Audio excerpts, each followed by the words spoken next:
Assalamualaikum students, welcome once again in our physics class and I hope you all are good and fine. Now we are going to start this class with a problem or numerical of 2.23 page number 53. तो 2.23 page number 53 ज़रा open कर लें book का. Numerical या problem number 2.23 हम solve करने जा रहे हैं. As you know guys, in previous class we have discuss and we have done the topic of chapter number 2 and we have discuss the topic of cross product which is commutative law of cross product. तो last class हमने commutative law of cross product जो है वो discuss किया और commutative law of cross product में हमने जो है वो प्रूव किया कि भाई ए क्रॉस बी जो है वो इक्वल है माइनस बी क्रॉस ए के, या A cross B is not equal to B cross A. ये हमने लास्ट क्लास में ये last topic of chapter number 2 discuss किया. उसके बाद हमने एक न्यूमेरिकल भी सॉल्व किया, न्यूमेरिकल नंबर 2.24. तो आज की क्लास में न्यूमेरिकल नंबर 2.23 से स्टार्ट करें और कुछ न्यूमेरिकल्स हमारे पास रह गए.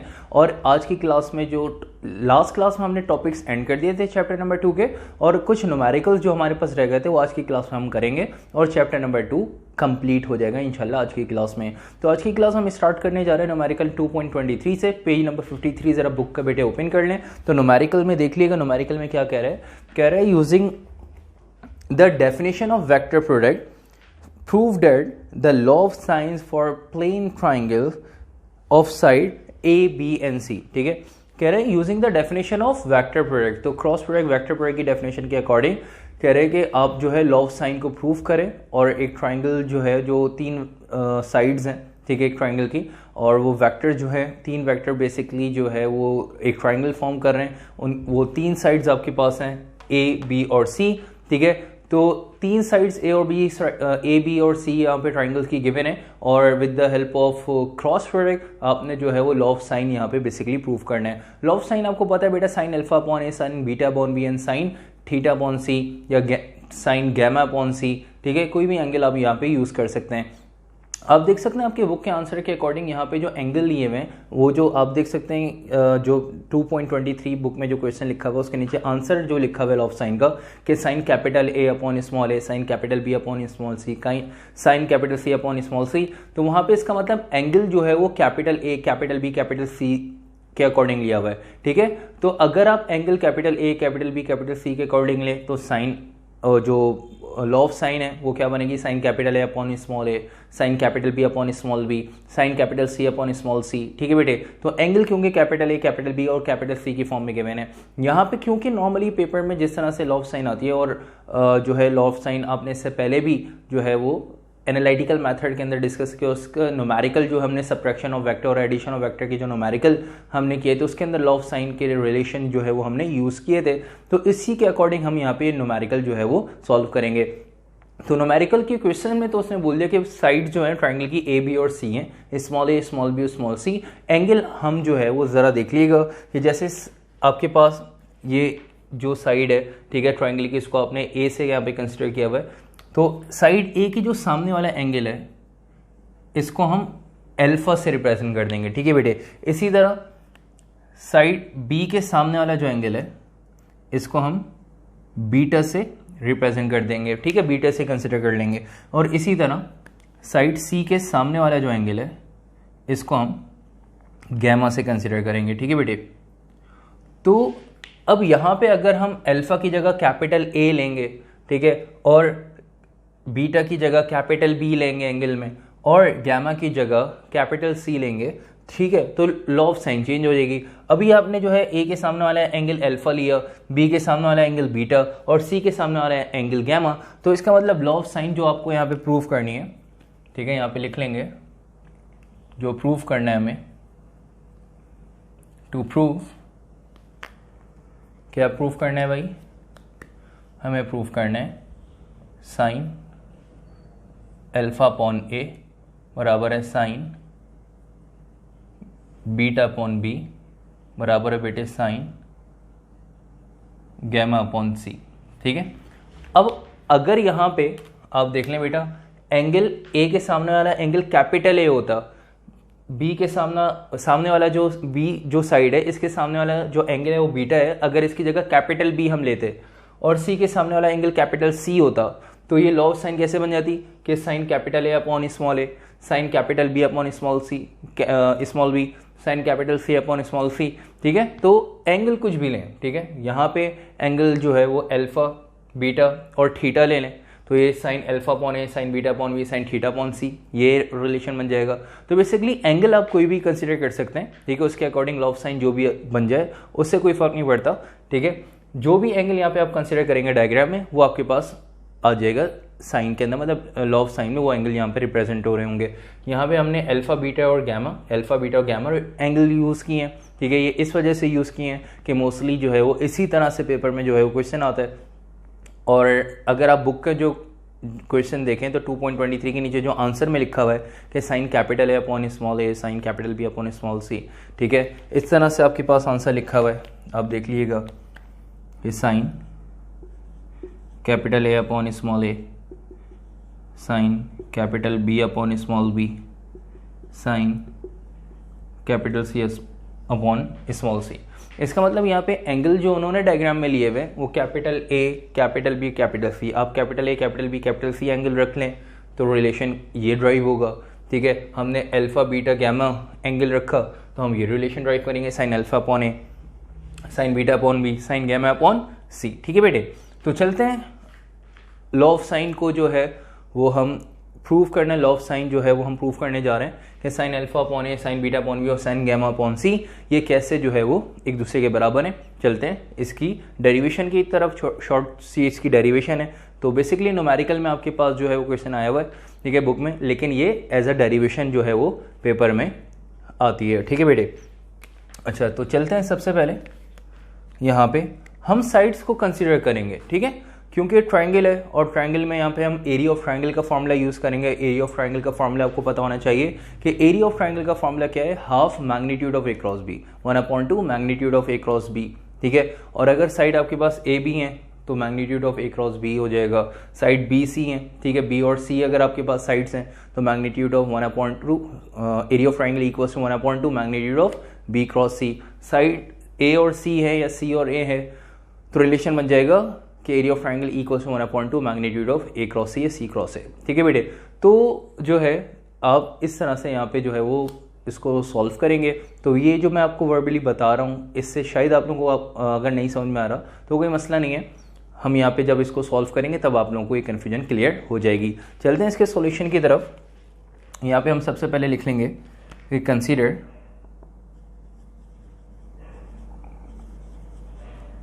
Sides A and B। तो दो साइड्स यहां पे हमने कंसीडर की, साइड A और B। साइड A और साइड B को कंसीडर करें, इसी तरह हम दो साइड को कंसीडर करेंगे और यहाँ पे इक्वेशंस बनाएंगे और उसके बाद उनको क्या करेंगे, कंपेयर करेंगे, ठीक है। उनको हम कंपेयर करा के यहाँ पे लॉ ऑफ साइन जो है वो ड्राइव करेंगे, लॉ ऑफ साइन को प्रूव करेंगे।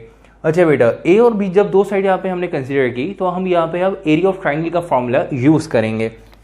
ऑफ एरिया ऑफ ट्राइंगल का जो फॉर्मूला है वो जरा देख लीजिएगा बेटा। एरिया ऑफ ट्राइंगल का फॉर्मूला क्या है कि एरिया ऑफ ट्राइंगल बराबर है half magnitude of A cross B. ये एरिया ऑफ ट्राइंगल का फॉर्मूला है, आप लोग इससे पहले पढ़ के आए कि एरिया ऑफ ट्राइंगल जो है ये एरिया ऑफ ट्राइंगल का सिंबल है और फॉर्मूला आ गया 1/2 magnitude of A cross B. अब यहाँ पे आपने साइड ए और बी यहाँ पे कंसीडर किया है तो इसके अकॉर्डिंग यहाँ पे फॉर्मूला क्या बन जाएगा, देख लीजिएगा कि भाई एरिया ऑफ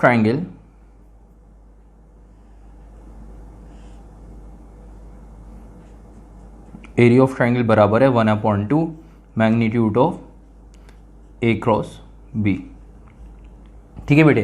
तो आपने एक magnitude of 1/2 magnitude of A cross B, ठीक है, ये फॉर्मूला था। आपने इसको जो है दो साइड कंसीडर की ए और बी, तो आपने फॉर्मूला यहाँ पे स्मॉल ए और स्मॉल बी के अकॉर्डिंग यहाँ पे बना लिया कि एरिया ऑफ ट्राइंगल बराबर है 1/2 magnitude of A cross B, small A cross small B, ठीक है बेटे।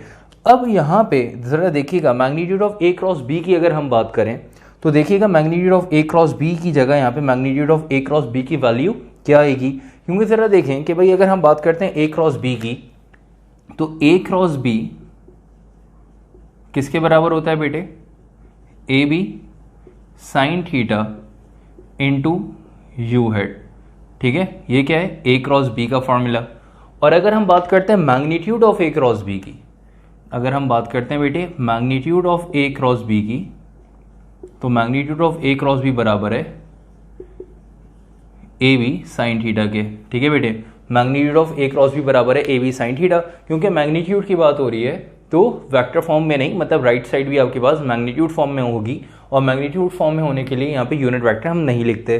तो magnitude of A cross B बराबर है ए बी साइन थीटा के। और अगर वेक्टर फॉर्म में यहाँ पे बात करते हैं ए क्रॉस बी बराबर है A B sine theta into u hat. तो अभी यहाँ पे हम मैग्नीट्यूड फॉर्म की बात कर रहे हैं कि magnitude of A cross B की वैल्यू लिखेंगे। जरा देखिएगा, area of triangle as it is रहेगा 1/2। तो magnitude of A cross B, यहाँ पे आपके पास वेक्टर स्मॉल है स्मॉल बी, तो magnitude of A cross B हो जाएगा ए बी साइन। ठीक है बेटा, क्या है ए बी साइन थीटा। तो ए बी साइन, तो बेटा साइड ए और बी के बिटवीन एंगल कौन सा है, गैमा। ठीक है, तो यहाँ पे magnitude of A cross B बराबर हो जाएगा ए बी साइन थीटा नहीं, क्योंकि यहाँ पे ए और बी के बिटवीन एंगल गैमा है, तो इस वजह से यहाँ पे एंगल क्या आ जाएगा, गैमा। और ये आपके पास इक्वेशन नंबर 1 आ जाएगी। ठीक है बेटे, आपने साइड ए और बी इनको कंसीडर किया और उससे आपने एरिया ऑफ ट्रायंगल के फॉर्मूले के अकॉर्डिंग इक्वेशन नंबर 1 यहाँ पे बना ली, और इक्वेशन नंबर 1 आपके पास आ गई 1/2 ए बी साइन गैमा। ठीक है, बिल्कुल इसी तरह से आप बी और सी ये दो साइड कंसीडर करेंगे। देख लीजिएगा, लिख लेंगे consider sides B and C. Side B और सी जो है वो कंसीडर करना है, तो एरिया ऑफ ट्रायंगल का फिर फॉर्मूला यूज करेंगे कि भाई एरिया ऑफ ट्रायंगल जो है वो बराबर है किसके, 1/2 magnitude of A cross B. लेकिन अब अगर आपने साइड बी और सी कंसीडर की है, तो एरिया ऑफ ट्रायंगल जो ए क्रॉस बी है वो बी और सी की फॉर्म में यहाँ पे कन्वर्ट हो जाएगा। देख लीजिएगा, एरिया ऑफ ट्रायंगल यहाँ पे क्या बन जाएगा, एरिया ऑफ ट्रायंगल बन जाएगा यहाँ पे 1/2 मैग्नीट्यूड ऑफ बी क्रॉस सी। ठीक है, बी और सी की फॉर्म में आपने जो है वो यहाँ पे फॉर्मूला फॉर्म कर लिया। अब आपने यहाँ पे देखना है कि भाई magnitude of B cross C किसके बराबर, जिस तरह से magnitude of A cross B बराबर है ए बी साइन, और इनके बिटवीन एंगल जो होता है वो गैमा, तो ए बी साइन गैमा। बिल्कुल इसी तरह से magnitude of B cross C किसके बराबर होगा, देख लीजिएगा बेटा, एरिया ऑफ ट्रायंगल का symbol as it is 1/2 as it is. ठीक है, इक्वल्स टू का sine as it is. Magnitude of B cross C किसके बराबर होगा, बी और सी के बिटवीन एंगल क्या है बेटा, एल्फा, तो मैग्नीट्यूड ऑफ बी क्रॉस सी बराबर हो जाएगा बी सी साइन एल्फा। ठीक है बेटे, क्योंकि बी और सी के बिटवीन एंगल कौन सा है, एल्फा, इस वजह से बी क्रॉस सी बराबर हो जाएगा बी सी साइन एल्फा। और ये आपने यहाँ पे इक्वेशन नंबर 2 यहाँ पे फॉर्म कर ली, साइड बी और सी आपने कंसीडर की और यहाँ पे इससे इक्वेशन नंबर 2 फॉर्म कर दी। इसी तरह से साइड बी और सी कंसीडर करने के बाद अब साइड सी और ए को हम यहाँ पे कंसीडर करेंगे। देखें, लिख लेंगे, now we consider sides C and A. C और ए ये दो साइड अब हम यहाँ पे अगर हम कंसीडर करते हैं, ठीक है, तो देख लीजिएगा कि सी और ए के अकॉर्डिंग यहाँ पे फॉर्मूला ऊपर लिखा हुआ है, डायरेक्ट अगर रेफरेंस नहीं भी दें, और एरिया ऑफ ट्रायंगल के अकॉर्डिंग फॉर्मूला बनाएं कि अगर आपने दो साइड कंसीडर की सी और ए या ए और सी, तो इसके अकॉर्डिंग फॉर्मूला बन जाएगा 1/2 सी क्रॉस ए, 1/2 सी क्रॉस ए। ठीक है बेटे, अब यहां पे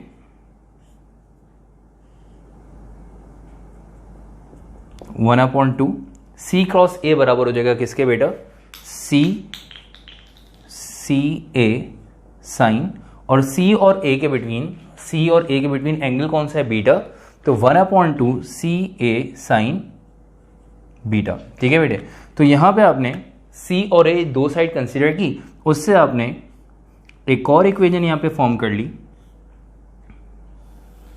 और इस इक्वेजन को इक्वेजन नंबर 3 का नाम दे देंगे। ठीक है बेटे, तो इक्वेजन नंबर 1 दो साइड ए और B, equation number 2 side B और सी, और इक्वेजन नंबर 3 साइड सी और ए से आपने यहाँ पे फॉर्म कर ली। अब आपने करना क्या है कि इन तीनों इक्वेजन को आपस में कंपेयर कराना है।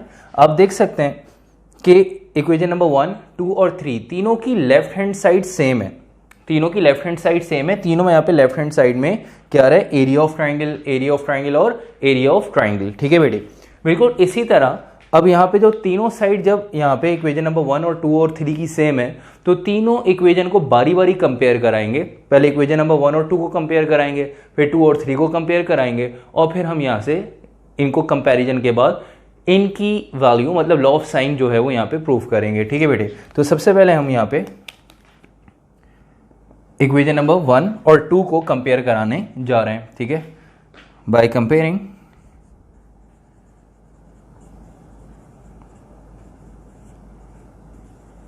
Equation number 1 and 2। Equation number 1 और 2 को अगर हम कंपेयर करें तो इक्वेजन नंबर 1 और 2 की आप देख सकते हैं इक्वेजन नंबर 1 और 2 की जो लेफ्ट हैंड साइड है ये सेम है। जब दोनों की लेफ्ट हैंड साइड सेम होगी तो दोनों की राइट हैंड साइड भी ऑटोमेटिकली क्या हो जाएगी बेटा, सेम। जब दोनों की लेफ्ट हैंड साइड सेम है तो कंपैरिजन के बाद दोनों की राइट हैंड साइड भी सेम हो जाएगी। आप देख लें इसकी लेफ्ट जो राइट हैंड साइड है वो क्या है, 1/2 ए बी साइन गैमा, और इसकी राइट हैंड साइड क्या इक्वेजन नंबर 2 की 1/2 बी इंटू सी साइन एल्फा। ठीक है बेटे, तो आपने इक्वेजन नंबर 1 और 2 को जब कंपेयर कराया तो दोनों की जब लेफ्ट हैंड साइड सेम थी तो दोनों की यहां पे राइट हैंड साइड को आपने एक दूसरे के बराबर कर दिया। अब देख लीजिएगा बेटा 1/2 से ये 1/2 कैंसिल हो जाएगा। ठीक है, उसके बाद b से b कैंसिल हो जाएगा, जो रिमेनिंग वैल्यूज हैं उनको एज इट इज लिख लेंगे कि भाई a साइन गैमा बराबर है c साइन एल्फा के। ठीक है बेटे, उसके बाद ज़रा देखिएगा कि a मल्टीप्लाई हो रहा है दूसरी तरफ जाके डिवाइड हो जाएगा।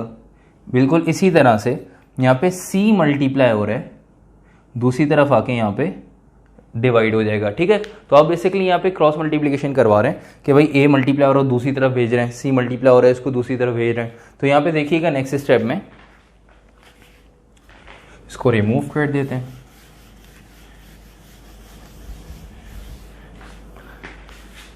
देखिएगा कि a नीचे आके डिवाइड हो जाएगा, c मल्टीप्लाई हो रहा है नीचे आके डिवाइड हो जाएगा, तो साइन गैमा अपॉन c बराबर है साइन एल्फा अपॉन ए। ठीक है बेटे, आपने देखा क्या किया कि c जो है मल्टीप्लाई हो रहा था नीचे आके डिवाइड हो गया, तो साइन गैमा अपॉन c, और साइन गैमा से a मल्टीप्लाई हो रहा था दूसरी तरफ जाके साइन एल्फा के पास यहाँ पे डिवाइड हो गया, तो साइन एल्फा अपॉन a। ठीक है, तो इक्वेजन 1 और 2 को आपने कंपेयर किया और कंपेयर करा के एक और इक्वेजन बनाई, और इस इक्वेजन को हम यहाँ पे इक्वेजन नंबर 4 का नाम दे देंगे। ठीक है बेटे, तो इक्वेजन नंबर 4 हमने इक्वेजन नंबर 1 और 2 को कंपेयर करा के बनाई। अब इक्वेजन नंबर 2 और 3 को कंपेयर करा के इक्वेजन नंबर 5 बनाएंगे। ठीक है, यहां पे वर्डिंग लिखेंगे, now comparing equation number 2 and equation number 3। तो इक्वेजन नंबर 2 और इक्वेजन नंबर 3 को कंपेयर करा रहे हैं। कंपेयर कैसे कराएंगे कि जब देखा कि इन दोनों की लेफ्ट हैंड साइड सेम है तो राइट हैंड साइड भी बेटे ऑटोमेटिकली क्या हो जाएगी, सेम होगी। ठीक है, तो जब लेफ्ट हैंड साइड सेम है तो राइट हैंड साइड को सेम करने जा रहे हैं। देखिए 1/2 बी सी साइन एल्फा,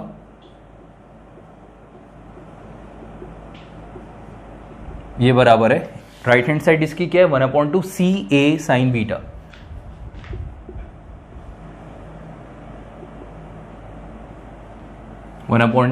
सी ए साइन बीटा। आपने जब इक्वेशन नंबर 2 और 3 को कंपेयर करा है तो दोनों की राइट हैंड साइड एक दूसरे के इक्वल हो गई। अब यहाँ पे ज़रा देखिएगा 1/2 से 1/2 ये क्या हो जाएगा, कैंसिल हो जाएगा, c से c कैंसिल हो जाएगा, ठीक है। जो रिमेनिंग वैल्यूज़ बच गई उनको लिख देंगे कि भाई b साइन अल्फा बराबर है a साइन बीटा के, ठीक है। अब क्या करना है कि भाई ये जो b मल्टीप्लाई हो रहा है दूसरी तरफ जाके डिवाइड हो जाएगा, और यहाँ पे a मल्टीप्लाई हो रहा है दूसरी तरफ आके ये यहाँ पे डिवाइड हो जाएगा, ठीक है। तो a आके साइन अल्फा से डिवाइड हो जाएगा और b उधर जाके साइन बीटा से डिवाइड हो जाएगा।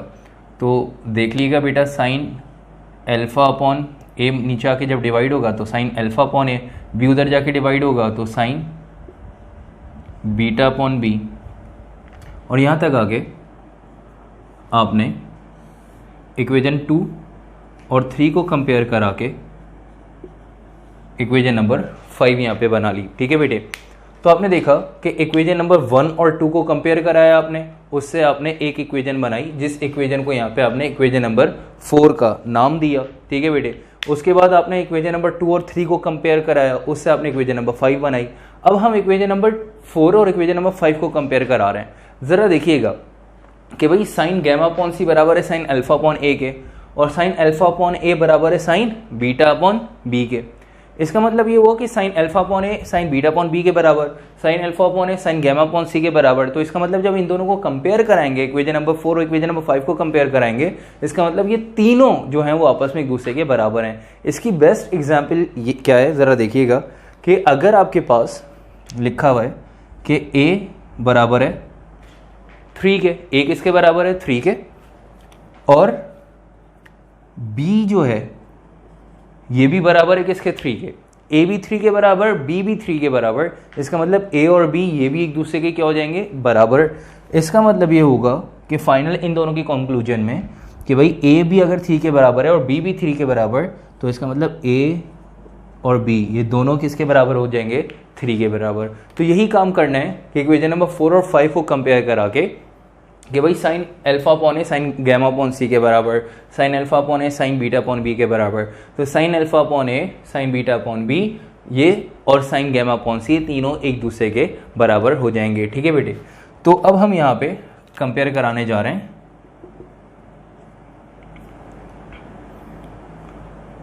बाय कंपेयरिंग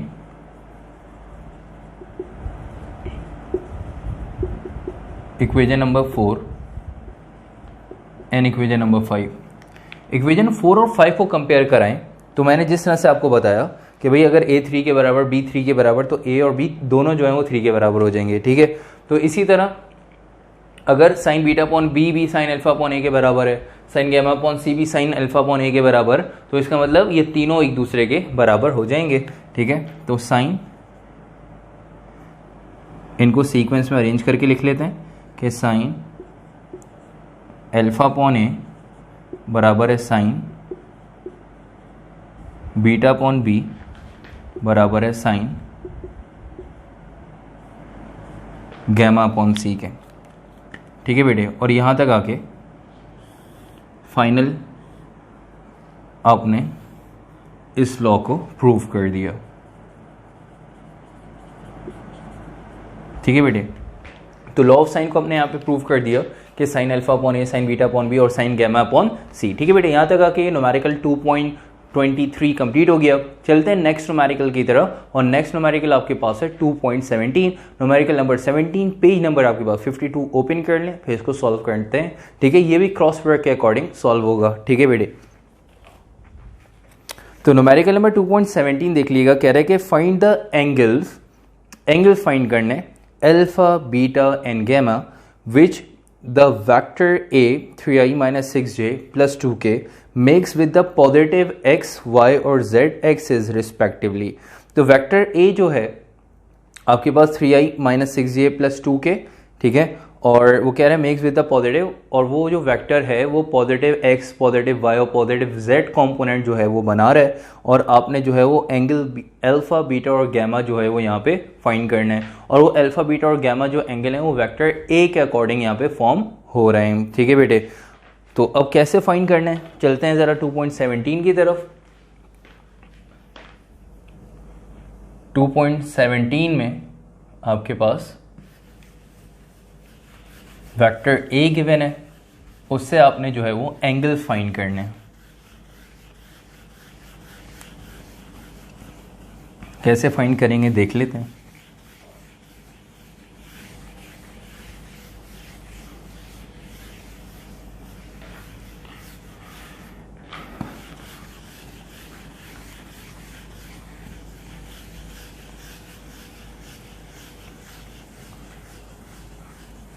आई होप इस न्यूमेरिकल में आप लोगों को कोई कन्फ्यूजन नहीं हुई होगी, ठीक है। और अगर आप लोगों को कोई भी कन्फ्यूजन हो इस न्यूमेरिकल में या किसी भी इससे पहले वाले टॉपिक में, तो आप लोग जो है वो पूछ सकते हैं। आप लोग को पता है, आप लोग कांटेक्ट कर सकते हैं, ठीक है।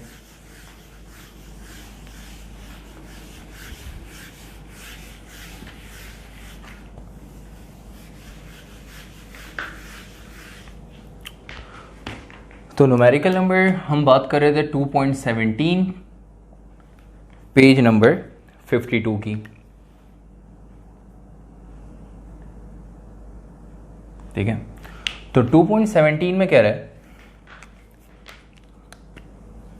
पहले तो हम बनाएंगे इसकी डायग्राम कि एक वेक्टर ए है,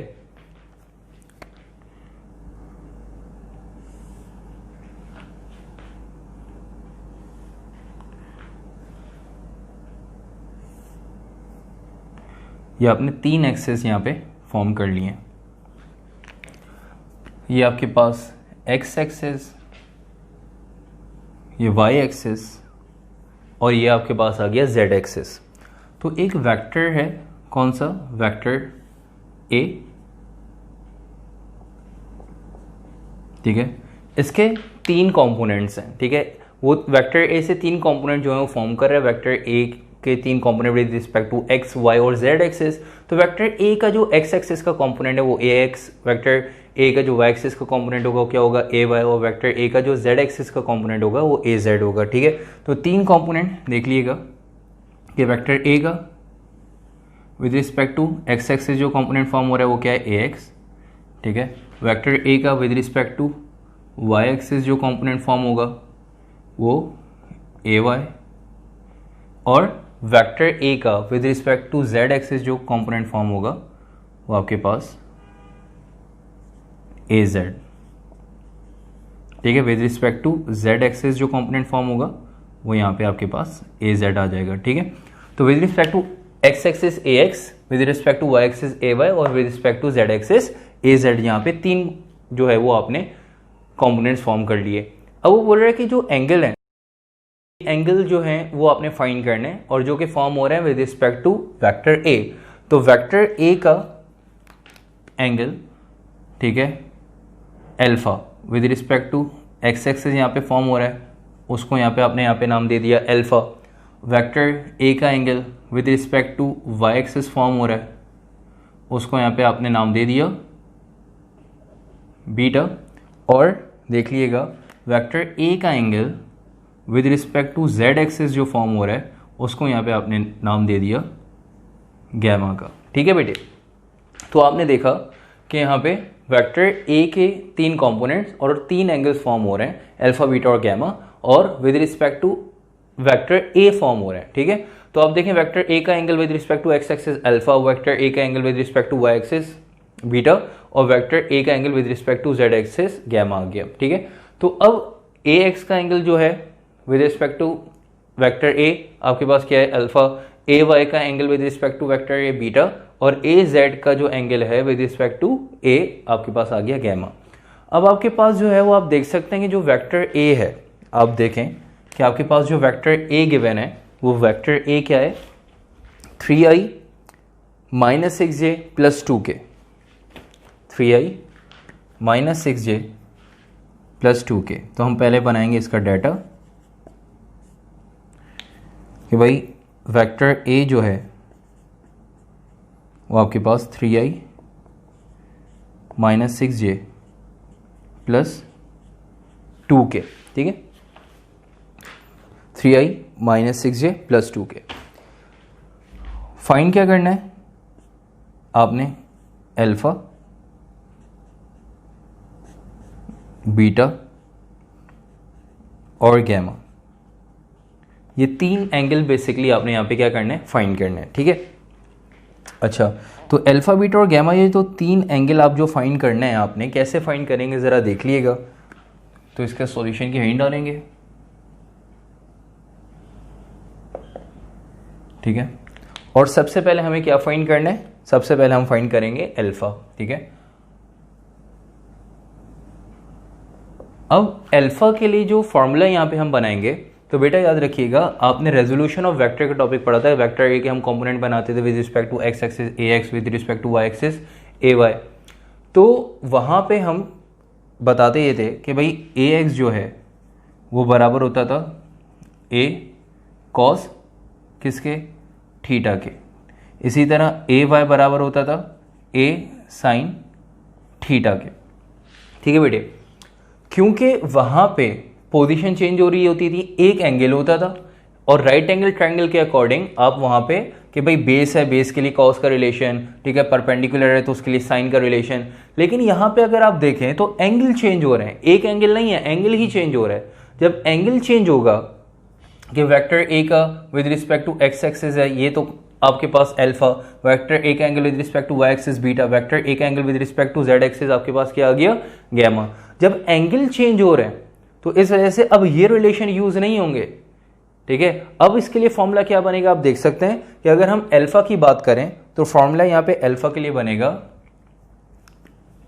ए X equals to A cos alpha, ठीक है। एंगल ए एक्स के लिए बनेगा अल्फा का फॉर्म, मतलब अल्फा को फाइंड करना है तो यहाँ पे इस फॉर्मूले से फाइंड करेंगे कि ए एक्स का फॉर्मूला बना लिया कि ए एक्स बराबर ए कॉस अल्फा। और अगर हम यहाँ पे बात करते हैं बीटा की, तो बीटा के लिए फॉर्मूला बनेगा A Y equals to A cos beta और A Z equals to A cos gamma, ठीक है। क्योंकि यहाँ पे गैमा फाइंड करना है तो उसके लिए A Z equals to A cos gamma, क्योंकि बेटा एंगल चेंज हो रहा है। रेजोल्यूशन ऑफ वेक्टर में एक एंगल था और राइट एंगल ट्रायंगल पहले बनाते थे, फिर हाइपोटेन्यूज परपेंडिकुलर बेस के अकॉर्डिंग वहां पे ए एक्स और ए वाई के रिलेशन जो आपके पास आते थे उनसे हम वहां पे ए एक्स और ए वाई कैलकुलेट करते थे।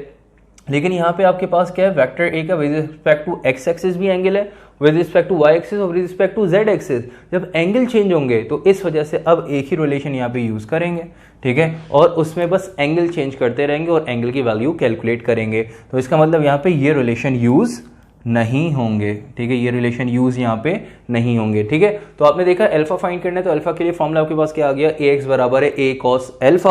और अगर आपको अल्फा फाइंड करना है, ठीक है, सिर्फ अल्फा फाइंड करना है, तो आप देख सकते हैं कि भाई ए मल्टीप्लाई हो रहा है, नीचे आके क्या हो जाएगा, डिवाइड, ठीक है। तो रिलेशन ए नीचे आके डिवाइड होगा, पलट के लिखने के भाई कॉस अल्फा बराबर है ए एक्स अपॉन ए, फिर कॉस को उधर भेज के इन्वर्स करा देंगे। अब यहाँ पे जरा देखें, आपके पास ए का मैग्नीट्यूड नहीं है, ए एक्स का मैग्नीट्यूड नहीं है, ये आपको वैल्यूज फाइंड करनी है। तो अगर आप देखें आपके पास वेक्टर ए जो है, यहाँ पे हम साइड में वर्किंग कर लेते हैं कि वेक्टर ए आपके पास है 3i minus 6j plus 2k। और आपको एक चीज पता होती है, पता होनी चाहिए कि जो वेक्टर ए है इसके 3 कंपोनेंट्स हैं, ए एक्स ए वाई और ए जेड। तो ये vector A actually resultant vector है जो कि ए एक्स प्लस ए वाई और ए जेड को ऐड करा के फॉर्म हुआ है, ठीक है। तो अगर वेक्टर ए की बात करें तो वेक्टर ए किसके बराबर है, ए एक्स ए वाई और ए जेड के सम के बराबर है। कि वेक्टर ए फाइंड करना है तो ए एक्स ए वाई ए जेड को ऐड करा दो, आपके पास क्या आ जाएगा, वेक्टर ए आ जाएगा, ठीक है। तो इनको वेक्टर फॉर्म से मैग्नीट्यूड फॉर्म में लाएं तो ये क्या बन जाएगा रिलेशन, कि वेक्टर ए बराबर है ए एक्स इंटू आई हेड, ठीक है ना बेटा। तो ए एक्स को अगर हम मैग्नीट्यूड फॉर्म में लाएं तो ए एक्स का यूनिट वेक्टर आई हेड है। इसी तरह ए वाई बराबर हो जाएगा A Y into J head. इसी तरह ए जेड बराबर हो जाएगा ए जेड इंटू के हेड, सही है। अब आपको यहाँ पे देखें कि अगर वेक्टर ए, इन दोनों इक्वेशन को कंपेयर कराएं, इन दोनों इक्वेशन को कंपेयर कराएं, वेक्टर ए बराबर है 3i minus 6j plus 2k, vector A बराबर है ए एक्स आई हेड प्लस ए वाई जे हेड ए जेड के हेड। तो इसका मतलब ये हुआ कि वेक्टर ए के बराबर है, तो ए एक्स आई हेड किसके बराबर है, 3i हेड के। तो मतलब ए एक्स की वैल्यू क्या हुई, ए एक्स की वैल्यू यहाँ पर है बेटा 3, ठीक है। इसी तरह जे हेड का कोफिशिएंट क्या है, ए वाई, यहाँ पे जे हेड का कोफिशिएंट क्या है, -6, ठीक है। तो ए वाई किसके बराबर है, -6 के, ठीक है। इसी तरह k का जो कोफिशिएंट है az, यहाँ पे k का कोफिशिएंट है 2, ठीक है। तो इसका मतलब ये हुआ कि az किसके बराबर है, 2 के बराबर है, ठीक है। तो यहाँ पे ax ay और az की वैल्यूज आपने कैलकुलेट कर ली। तो फॉर्मूले में ax ay az जहाँ पे यूज हो रहा होगा वहाँ पे आप जो है वो ये वैल्यूज यूज कर लेंगे कि ax 3 ay 6 और az 2 के बराबर। अब आपको a का मैग्नीट्यूड चाहिए, तो a का मैग्नीट्यूड इजीली हम कैलकुलेट कर लेंगे, यहीं पर ही कैलकुलेट कर लेते हैं कि मैग्नीट्यूड ऑफ a कैलकुलेट करना है। तो कैसे कैलकुलेट करते हैं कि आई जे और के हेड का जो कोफिशिएंट है, आई जे और के जो कोफिशिएंट्स हैं उनका साइन समेत हम कर देंगे स्क्वायर, मतलब 3 का स्क्वायर प्लस -6 का स्क्वायर प्लस 2 का स्क्वायर। तो बेटा ए का मैग्नीट्यूड आ जाएगा, डायरेक्ट कैलकुलेटर से हम इसको कर लेते हैं सॉल्व, तो आपके पास ए का मैग्नीट्यूड आ जाएगा। तो आप देख सकते हैं रूट के अंदर आपके पास 3 का स्क्वायर है प्लस आपके पास ब्रैकेट के अंदर -6 का स्क्वायर है, ठीक है बेटे। इसी तरह आपके पास 2 का स्क्वायर है, तो आंसर आ रहा है बेटे इसका 7, ठीक है। तो a का मैग्नीट्यूड आपने फाइंड कर लिया और a का मैग्नीट्यूड आपके पास आ गया 7। बस फॉर्मूले में वैल्यूज पुट करनी है, सॉल्व करना है, आंसर आ जाएगा। आप देखें कि कॉस एल्फा बराबर है ax की जगह क्या आ जाएगा 3 और a की जगह क्या आ जाएगा बेटा 7, सही है। एल्फा फाइंड करना है, कॉस उधर जाके इन्वर्स हो जाएगा, कॉस इन्वर्स 3/7 कैलकुलेट कर लें तो एल्फा आ जाएगा, ठीक है। तो 3/7 का कॉस इन्वर्स अगर हम कैलकुलेट करें, इन दोनों को डिवाइड करके कॉस इन्वर्स कैलकुलेट करें या डायरेक्ट कॉस इन्वर्स कैलकुलेट करें 3/7 का, तो आंसर आ रहा है 64.6। तो एल्फा आपके पास आ गया 64.6 डिग्री। इसी तरह अगर आपने एल्फा फाइंड कर लिया तो अब यहां पे हम बात करते हैं नेक्स्ट एंगल कौन सा फाइंड करना है, बीटा, ठीक है। नेक्स्ट एंगल कौन सा फाइंड करना है बेटा, बीटा। और बीटा के लिए एंगल, जब बीटा के लिए फॉर्मूला कौन सा बनाएंगे, बीटा जो है वो किसका एंगल है, ए वाई और वेक्टर ए का। तो फॉर्मूला बन जाएगा A Y equals to A cos beta, A Y equals to A cos beta, ठीक है। तो अब यहाँ पे बीटा के लिए फॉर्मूला बनाए तो ए मल्टीप्लाई हो रहा है, इधर आके डिवाइड होगा, तो कॉस बीटा यहाँ पे रह जाएगा, पलट के लिख दें, नीचे आके डिवाइड हो जाएगा, मतलब ए वाई अपॉन ए। और बीटा का फॉर्मूला चाहिए, चलें पहले वैल्यूज पुट कर दें। कॉस बीटा बराबर है ए वाई की जगह बेटा ए वाई की वैल्यू -6 और ए की जगह 7, कॉस को उधर भेज के कॉस इन्वर्स करा देंगे। यहाँ पे इसकी कैलकुलेशन कर लेते हैं, कॉस उधर जाके कॉस इन्वर्स, तो बीटा आपके पास आ जाएगा कॉस इन्वर्स -6/7, ठीक है। तो कॉस इन्वर्स कैलकुलेट कर लें -6/7 का, आंसर आ जाएगा बस 148.99, मतलब हम यहाँ पे एंगल 149 कंसीडर कर सकते हैं, ठीक है बेटे। तो यहाँ पे आपने बीटा फाइंड कर लिया। जिस तरह से आपने बीटा फाइंड किया है बिल्कुल इसी तरह से आप यहाँ पे गैमा फाइंड करेंगे, और गैमा के लिए जो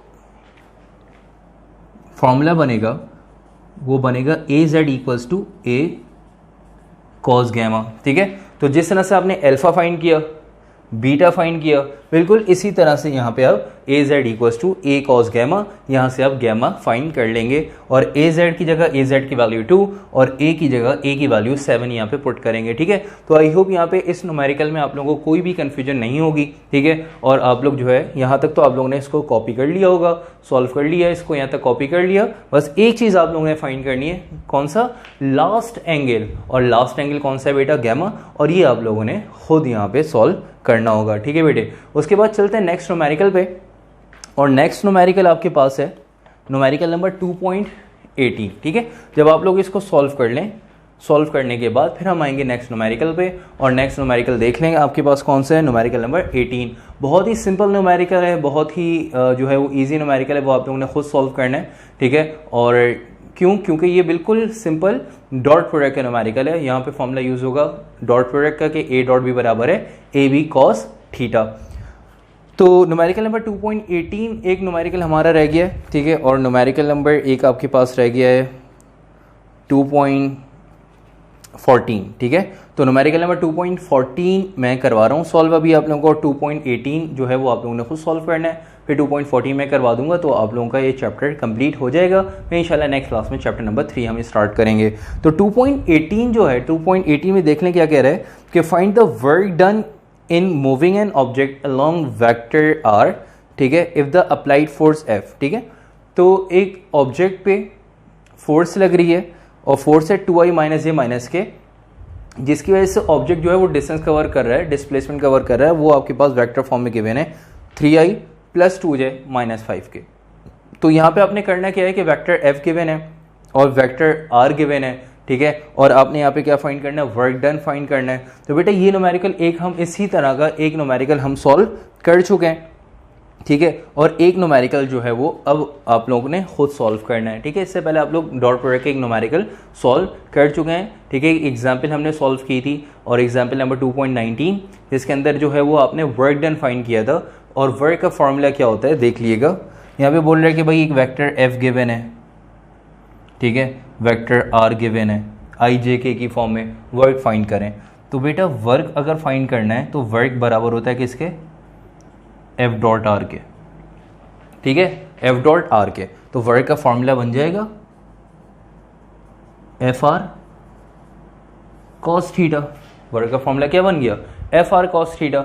आपने क्या करना है कि वर्क फाइंड करना है और वर्क का फॉर्मूला आपने यहाँ पे बना लिया एफ आर कॉस थीटा के, ठीक है। और अगर आपने वर्क फाइंड करना है तो आप जरा देख लें आपको क्या चाहिए, एफ वेक्टर एफ गिवन है, इसका मैग्नीट्यूड कैलकुलेट कर लें, बिल्कुल इसी तरह से वेक्टर आर का मैग्नीट्यूड कैलकुलेट करने हैं, दोनों को रखें, ठीक है। और यहाँ पे अच्छा अब जरा देख लीजिएगा, क्योंकि एंगल यहाँ पे मेंशन नहीं है, एक चीज़ यहाँ पे एंगल मेंशन नहीं है। तो अगर एंगल गिवन होता तो यहाँ पे एंगल की जगह एंगल आ जाएगा। अगर एंगल गिवन नहीं है तो हम यहाँ पे क्या करेंगे, एंगल को 0 कंसीडर कर लेंगे। एंगल को क्या कंसीडर कर लेंगे, 0। और कॉस 0 किसके बराबर होगा बेटे, कॉस 0 किसके बराबर होगा, 1 के, ठीक है। तो कॉस 0 बराबर हो जाएगा 1 के। तो f की जगह उसका मैग्नीट्यूड, r की जगह उसका मैग्नीट्यूड रख के मल्टीप्लाई करें, cos 0 1 के बराबर होता है, तो यहाँ पे आपके पास वर्क आ जाएगा, ठीक है बेटे। तो 2.18 बहुत इजी न्यूमेरिकल है, वो आप लोग सॉल्व कर लेंगे। उसके बाद चलते हैं नेक्स्ट न्यूमेरिकल की तरफ जो हमारा रह गया था, ठीक है। आप ये कह सकते हैं कि न्यूमेरिकल हमारे पास इस पूरे जो चैप्टर के बस लास्ट न्यूमेरिकल रहता है, ठीक है, वो हम करेंगे और इसके बाद यहाँ पे चैप्टर एंड हो जाएगा। वो न्यूमेरिकल है 2.14 का, ठीक है बेटे। और 2.14 ये एक्चुअली रेजोल्यूशन ऑफ वेक्टर का न्यूमेरिकल है, ठीक है। किस तरह से सॉल्व होगा, चलते हैं न्यूमेरिकल की तरफ। तो न्यूमेरिकल नंबर 2.14 में कह रहा है कि a car weighing 10,000 Newton on a hill which makes an angle of 20 degree. एक कार है, एक हिल पे जो है वो ट्रैवल करते हुए जा रही है और कार का वेट जो है वो 10,000 न्यूटन है, और जो विद रिस्पेक्ट टू मतलब जो हिल जो है विद रिस्पेक्ट टू सरफेस जो एंगल जो है वो फॉर्म कर रहा है, वो एंगल कितना है बेटा, 20 डिग्री है विद द हॉरिजॉन्टल। कह रहे हैं कि find the components of car's weight parallel and perpendicular to the road. कह रहे हैं कि कार का जो वेट है, ठीक है, उसका जो है उसके कंपोनेंट्स फाइंड करें। रोड जो है वो हिल पे रोड है, ठीक है, तो रोड के पैरेलल और परपेंडिकुलर जो उसके कंपोनेंट्स हैं वो आपने यहाँ पे फाइंड करके बनाने, मतलब फाइंड करना है यहाँ पे, ठीक है। तो किस तरह से हमें वो कंपोनेंट्स फाइंड करने, चलते हैं न्यूमेरिकल की तरफ। न्यूमेरिकल नंबर 2.14 देख लीजिएगा बेटा। न्यूमेरिकल नंबर 2.14 पेज नंबर 52, ठीक है। अब देख सकते हैं कार जो है वो हिल पर ट्रैवल करी है, ठीक है, और विद रिस्पेक्ट टू हॉरिजॉन्टल जो एंगल है वो 20 डिग्री है, और बोल रहे हैं कि कार का वेट 10,000 न्यूटन है, और कार के वेट के कंपोनेंट्स जो हैं वो आप यहाँ पे पैरेलल, ठीक है, रोड के पैरेलल और परपेंडिकुलर दो कंपोनेंट्स यहाँ पे आपने फाइंड करने हैं, ठीक है बेटे। देख लीजिएगा, पहले हम बनाएंगे इसकी डायग्राम।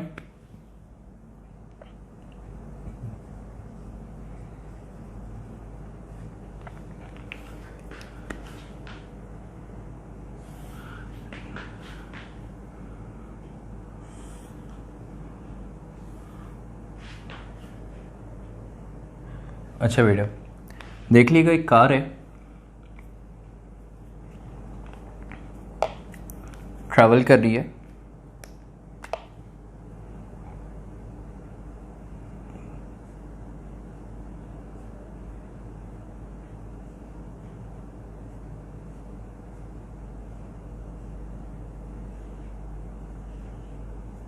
हिल पे, ठीक है, कार हिल पे ट्रैवल कर रही है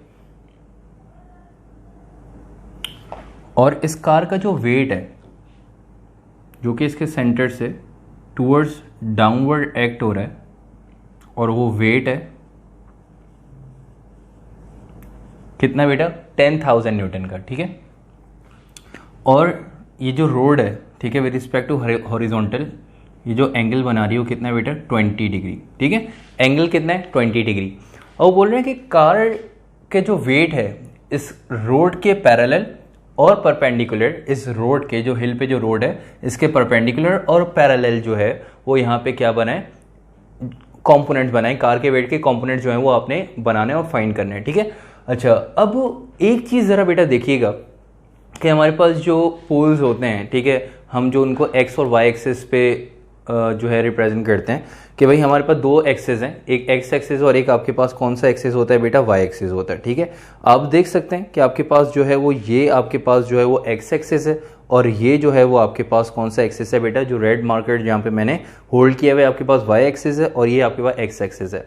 अच्छा, अगर रोड जो है, ठीक है, या कोई भी सरफेस हॉरिजॉन्टल सरफेस से कनेक्टेड है तो जैसे इसके एंगल में चेंज आएगा, ठीक है, अगर फॉर एग्जांपल रोड यहाँ पर है, एंगल कितना बना रही है विद रिस्पेक्ट टू हॉरिजॉन्टल, 20 है।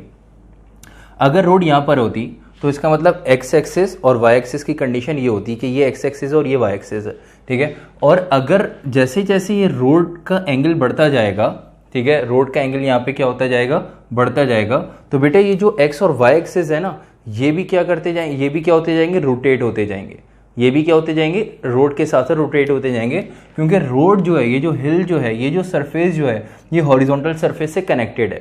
अगर यहाँ पे इसका कनेक्शन डिस्कनेक्ट हो जाता है, मतलब यहाँ पे ये जो सरफेस है, ठीक है, ये जो हिल जो है ये हॉरिजॉन्टल सरफेस से अगर कनेक्टेड नहीं होती तो यहाँ पे एक्स और वाई एक्सिस को हम इस तरह से कंसीडर नहीं करते जैसे यहाँ पे कर रहे हैं। तो जैसे यहाँ पे रोड जो है, ठीक है, ये एंगल बना रही है हॉरिजॉन्टल सरफेस से 20 डिग्री का, इसका मतलब यहाँ पे जो आपके एक्सेस हैं ये भी क्या हो गए, चेंज हो गए, ठीक है।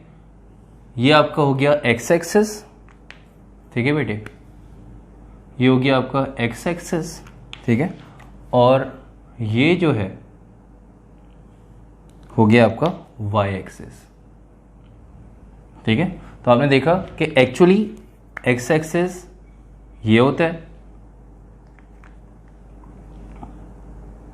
देख लीजिएगा कि ये आपके पास जो है वो हॉरिजॉन्टल एक्सिस जो है वो एक्स एक्सिस कहलाता है और ये जो वर्टिकल एक्सिस है ये क्या कहलाता है बेटा, वाई एक्सिस कहलाता है, ठीक है। लेकिन यहाँ पे रोड जो एंगल बना रही है, लेकिन ये हॉरिजॉन्टल सरफेस से कनेक्टेड है, इस वजह से यहाँ पे जितना भी एंगल बनाएगी, जैसे जैसे रोटेट करेगी ये एक्सिस भी रोटेट होते जाएंगे, ठीक है। तो आपने देखा ये एक्स एक्सिस था, रोटेट होके यहाँ पे एक्स एक्सिस इस तरह से फॉर्म हो रहा है और ये आपके पास बन गया वाई एक्सिस, ये वाई एक्सिस था और वाई एक्सिस रोटेट होके यहाँ पे आ गया। तो जैसे जैसे एंगल बढ़ता जाएगा, ठीक है, सरफेस अगर एंगल बढ़ाएगी तो ये एक्सिस भी रोटेट करेंगे, ठीक है। एक्सिस रोटेट क्यों कर रहे हैं, क्योंकि ये आप देख सकते हैं सरफेस से कनेक्टेड है। बिल्कुल इसी तरह से आपने देखा ये जो वेट है 10,000 न्यूटन, आई होप ये आपको एक्सिस के रोटेशन वाली बात समझ में आ गई होगी। ये मैं इस वजह से बता रहा हूँ कि यहाँ पे जब हम कंपोनेंट्स बनाएंगे तो मैं कंपोनेंट्स के अकॉर्डिंग आपको पता हो कि कौन सा एक्स कंपोनेंट होगा, कौन सा वाई कंपोनेंट होगा। अब जरा देखिएगा ये जो वेट है इसका विद रिस्पेक्ट टू आप ये देख सकते हैं कि एक्स एक्सिस अगर हम इसका कंपोनेंट बनाएं तो with respect to X axis जो इसका कंपोनेंट होगा वो यहाँ पे आपके पास क्या कहलाएगा, WX, ठीक है। और with respect to Y axis अगर हम इसका कंपोनेंट बनाएं तो ये क्या कहलाएगा बेटा, WY। ये कौन सा कंपोनेंट कहलाएगा, WY। तो हमने इसके दो कंपोनेंट बनाए वेट के, with respect to X axis WX और with respect to Y axis WY। क्योंकि ये आपके पास आ गया वाई एक्सिस, ये आपके पास है वाई एक्सिस और ये आप देख सकते हैं ये आपके पास क्या है, एक्स एक्सिस, ठीक है। तो ये दो कंपोनेंट्स बनाने थे ना, क्या कह रहा है कि पैरेलल और परपेंडिकुलर। तो ये हिल पे जो रोड बनी हुई है इसके पैरेलल आपने एक कंपोनेंट बना लिया जिसको आपने एक्स कंपोनेंट WX का नाम दिया, और परपेंडिकुलर ये रोड है इसके परपेंडिकुलर, ठीक है। परपेंडिकुलर का मतलब क्या है कि रोड से 90 डिग्री का ये एंगल बन रहा होगा, रोड से 90 डिग्री का एंगल बन रहा होगा। तो परपेंडिकुलर जो है, रोड से परपेंडिकुलर एक कंपोनेंट बनाया जिसको आपने WY, और पैरेलल एक कंपोनेंट बनाया जिसको आपने यहाँ पे WX का नाम दे दिया। अब WX को as a free vector move कराते हुए नीचे लेके आएंगे, WX को as a free vector move कराते हुए नीचे लेके आएंगे, और यहाँ पे WX को ज्वाइन कर देंगे। तो WX को as a free vector move कराते हुए नीचे लेके आए, और यहाँ पे WY के हेड और W के हेड से यहाँ पे ज्वाइन कर दिया। तो ये जो वेक्टर आपके पास है, ये आपके पास वेट है, क्या है, वेट W, और ये इसका हॉरिजॉन्टल कंपोनेंट है WX, और इसका वर्टिकल कंपोनेंट है WY। और ये जो एंगल 20 डिग्री है, अब वो ये एंगल यहाँ पे बन रहा होगा, कितना बेटा, 20 डिग्री, सही है। तो आपके पास ये एक राइट एंगल ट्रायंगल फॉर्म हो गया। क्या फॉर्म हो गया बेटा, एक राइट एंगल ट्रायंगल फॉर्म हो गया। जैसे ही राइट एंगल ट्रायंगल फॉर्म हुआ तो आपने देखा ये बन रहा है आपके पास 90 डिग्री, ठीक है। तो जैसे ही आपने कंपोनेंट को, हॉरिजॉन्टल कंपोनेंट को as a free vector move कराते हुए नीचे लेके आए, यहाँ पे इनके हेड से WY और W के हेड से ज्वाइन किया, तो आपके पास एक राइट एंगल ट्रायंगल यहाँ पे फॉर्म हो गया। जैसे ही राइट एंगल ट्रायंगल फॉर्म हुआ तो ये है 90 डिग्री, और ये जो एंगल है वो यहाँ पे आ गया क्या है, 20 डिग्री। तो 90 डिग्री के सामने वाली साइड क्या कहलाएगी, 90 डिग्री के सामने वाली साइड जो है ये आपके पास हाइपोटेन्यूज, ठीक है बेटे। इसी तरह एंगल ऑन 90 डिग्री जिस साइड पे है उसको क्या कहेंगे हम, बेस, सही है। और एंगल के सामने वाली साइड क्या कहलाएगी बेटा, एंगल के सामने वाली साइड मतलब WX क्या कहलाएगा यहाँ पे, परपेंडिकुलर, और WY क्योंकि एंगल ऑन 90 डिग्री जिस साइड पे उस साइड को हम क्या कहते हैं, बेस कहते हैं। और एंगल के ऑपोजिट साइड परपेंडिकुलर मतलब WX यहाँ पे परपेंडिकुलर में, ठीक है। और 90 डिग्री के सामने वाली साइड क्या कहलाती है बेटा, हाइपोटेन्यूज, ठीक है।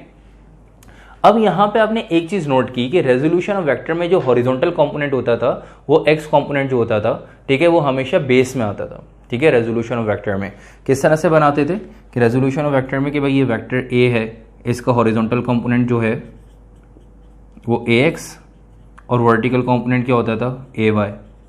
यहाँ पे एंगल होता था ये 90 डिग्री। तो AX जो है क्योंकि ये बेस में, तो इस वजह से AX बराबर होता था A cos थीटा के, और AY क्योंकि परपेंडिकुलर में, इस वजह से AY बराबर होता था A sin थीटा के। ये दो रिलेशन। लेकिन यहां पे आपने देखा जैसे इस कंडीशन के अकॉर्डिंग यहाँ पे राइट एंगल ट्रायंगल फॉर्म हुआ, तो राइट एंगल ट्रायंगल के अकॉर्डिंग AY किस में है बेटा, बेस में, ठीक है, 90 डिग्री, और एंगल AY की साइड पे, तो इसका मतलब AY क्या है, बेस। और राइट एंगल ट्रायंगल के अकॉर्डिंग ये एंगल के सामने वाली साइड क्या कहलाती है, परपेंडिकुलर, और परपेंडिकुलर में यहाँ पे क्या है, WX। तो इसका मतलब परपेंडिकुलर के लिए हम हमेशा साइन का रिलेशन यूज करते हैं। मैंने आप लोगों को बताया था कि परपेंडिकुलर के लिए साइन का रिलेशन, यहाँ पे परपेंडिकुलर में आपके पास AY, तो जब भी देखें साइन का रिलेशन यूज हो रहा है, ठीक है। AY परपेंडिकुलर में तो AY के लिए साइन का रिलेशन यूज हो रहा है, और AX बेस में, AY परपेंडिकुलर तो AY के लिए साइन का रिलेशन, और AX बेस में इसके लिए कॉस का रिलेशन। अब यहां पे WY बेस में, तो बेस के लिए कौन सा रिलेशन, कॉस का, तो AX बराबर है A cos थीटा। इसी तरह अगर WY बेस में, तो बेटा WY के लिए रिलेशन कौन सा यूज होगा, W cos थीटा, ठीक है बेटे। तो WY बेस में, तो WY के लिए रिलेशन cos का, और cos मतलब रेजोल्यूशन ऑफ वेक्टर के अकॉर्डिंग फॉर्मूला बना लिया कि WY बराबर है W cos थीटा। जिस तरह AX बराबर है A cos थीटा क्योंकि AX बेस में, इसी तरह WY बेस में, तो WY बराबर हो जाएगा W cos थीटा के। बिल्कुल इसी तरह अगर WX की बात करें तो WX परपेंडिकुलर में, और परपेंडिकुलर के लिए रिलेशन साइन का यूज करते हैं, तो जैसे AY बराबर है A sin थीटा के, इसी तरह WX बराबर हो जाएगा बेटे W sin थीटा के, ठीक है। तो दो कंपोनेंट्स के आपने फॉर्मूला यहाँ पे बना लिए, बस इस न्यूमेरिकल में फॉर्मूलाज चेंज हो गए क्योंकि यहाँ पे इनकी पोजीशन चेंज हो गई। यहाँ पे ये देखें कि WX यहाँ पे परपेंडिकुलर में आ रहा है, इस वजह से WX बराबर होगा W sin थीटा के, और WY बेस में आ रहे तो WY बराबर हो जाएगा बेटा W cos थीटा के, क्योंकि बेस के लिए हम हमेशा cos का रिलेशन और परपेंडिकुलर के लिए हम हमेशा साइन का रिलेशन यूज करते हैं। आई होप यहाँ तक आप लोगों को न्यूमेरिकली कंडीशन समझ में आ गई होगी, डायग्राम समझ में आ गई होगी। अब चलते हैं हम इसके डाटा की तरफ और सॉल्यूशन की तरफ। तो बेटा इसका देखिएगा डाटा, कि वेट आपके पास जो है वो 10,000 है, इसी तरह एंगल जो है वो 20 डिग्री है, और आपने WX और WY फाइंड करना है। तो सॉल्यूशन ज़रा देखिएगा बेटा इसका। तो सॉल्यूशन में पहले जो फाइंड करना है लिख लेंगे कि for WX equals to get sum, और WX के लिए बेटा फॉर्मूला कौन सा यूज़ करेंगे, W साइन थीटा। कंडीशन के अकॉर्डिंग WX बराबर है W साइन थीटा के, ठीक है। आई होप ये कंडीशन समझ में आ गई होगी आपको।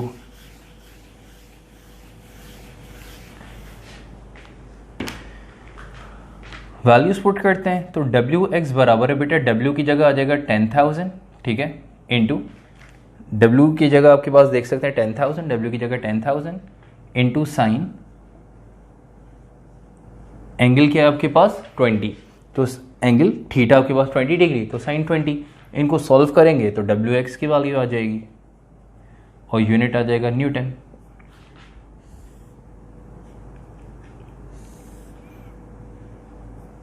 चलते हैं इनको सॉल्व करने। तो WX बराबर है 10,000 इंटू साइन 20, और आंसर आ रहा है आपके पास 3420, ठीक है बेटे, 3420। ये आपने जो वेट 10,000 न्यूटन वेट था कार का, उसका हॉरिजॉन्टल कंपोनेंट, मतलब उसका component parallel to the road आपने जो है वो फाइंड कर लिया। वो कितना आ रहा है आपके पास 3420 न्यूटन। इसके बाद हम बात करते हैं WX के बाद WY की, जो इसका परपेंडिकुलर कंपोनेंट था, और WY क्योंकि बेस में है इस वजह से WY किसके बराबर है, W cos थीटा के। वैल्यूज पुट करते हैं कि WY अगर बराबर है W cos थीटा, तो W की जगह बेटा 10,000 इंटू cos 20, ठीक है। इनको भी मल्टीप्लाई करेंगे तो आंसर इसका भी यूनिट क्या आ जाएगा, न्यूटन। आंसर इसका न्यूटन में आएगा। सॉल्व करते हैं और WY भी फाइंड कर लेते हैं। तो आपके पास 10,000 इंटू cos 20, तो 9396.9, तो 9397 कर लें, ठीक है। तो WY आपने 10,000 इंटू cos 20 ये फाइंड कर लिया। दोबारा चेक कर लेते हैं बेटा इनको।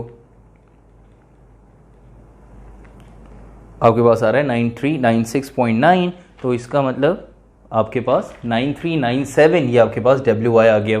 तो WX और WY आपने दो कंपोनेंट फाइंड करने थे और दोनों कंपोनेंट यहाँ पे आपने फाइंड कर लिए। दो कंपोनेंट वेट का, एक component parallel to the road वो आपके पास आ रहा है 3420, और वेट का एक component perpendicular to the road वो आपने फाइंड कर लिया, वो आपके पास आ रहा है 9397 न्यूटन, ठीक है बेटे। यहाँ तक आके आपके पास ये न्यूमेरिकल्स कंप्लीट हो गए, ठीक है, और यहाँ तक आके ये चैप्टर नंबर 2 कंप्लीट हो गया आप लोगों के पास, ठीक है। काफ़ी टाइम लिया इस चैप्टर ने, काफ़ी बड़ा चैप्टर और इम्पॉर्टेंट चैप्टर, आपने बहुत सारी नई चीज़ें यहाँ पे सीखी, ठीक है, इस चैप्टर में। तो इंशाल्लाह अब नेक्स्ट क्लास में मुलाकात होगी, और नेक्स्ट क्लास में हम चैप्टर नंबर 3 स्टार्ट करेंगे, और चैप्टर नंबर 3 है आपके पास मोशन, ठीक है बेटे।